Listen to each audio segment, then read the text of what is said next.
مجھے آج بھی یاد ہے جب ہم سردیوں کی راتوں میں ایک دوسرے سے ملنے آیا کرتے تھے، اور پھر تم اکثر صبح کو یونیورسٹی میں لیٹ آیا کرتی تھی اور ہم یونیورسٹی کی کینٹین میں بیٹھ کر چائے پیا کرتے تھے۔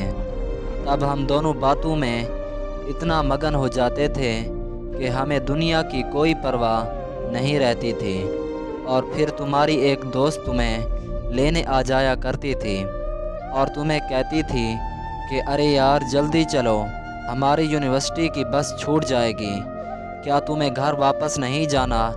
تب نہ چاہتے ہوئے بھی تم چلی جایا کرتی تھی اور میں تمہیں جاتے ہوئے دور تک دیکھا کرتا تھا۔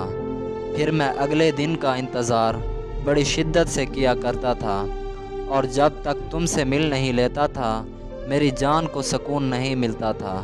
چھٹی کا دن میرے لیے کئی صدیوں کے برابر ہوتا تھا، اور یہ دن میری زندگی میں شامل نہیں ہوتا تھا، کیونکہ تم سے دور رہ کر میرا سانس لینا بھی مشکل ہو جاتا تھا، اور تب مجھے لگتا تھا کہ اگر تم مجھ سے دور ہو گئی تو میری سانسیں رک جائیں گی، کیونکہ میں تم سے بہت پیار کرتا تھا۔ لیکن دیکھو، آج تم سے ملے ہوئے 5 سال گزر گئے ہیں، لیکن پھر بھی میں سانس لے رہا ہوں۔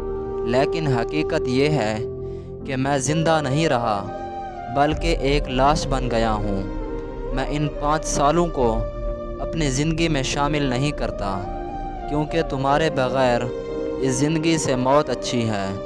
اب میری خدا سے صرف ایک ہی دعا ہے کہ خدا مجھے تم سے ملا کر میرے دل کو راحت بخش دے، یا پھر مجھے اپنے پاس بلا لے۔